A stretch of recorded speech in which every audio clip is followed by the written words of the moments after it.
Dentista, tá vendo isso? Desgaste dental, característica de bruxismo. Mas bruxismo não é só isso. Bruxismo tem vários outros sinais e sintomas e vários tipos diferentes de bruxismo, como bruxismo relacionado ao refluxo, por exemplo, ao café, ao vinho, ao tabaco. Bruxismo relacionado, por exemplo, a alguns tipos de medicações, alguns tipos de antidepressivos, fluoxetina, paroxetina.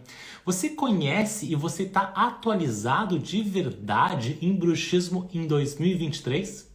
Eu posso te ajudar. Eu sou o professor André Porporati, professor da Université de Paris, na França, e eu estou fazendo um curso online gratuito de 4 horas de duração sobre bruxismo, DTM e placas oclusais. Se inscreva e faça parte deste evento gratuito. Te vejo lá!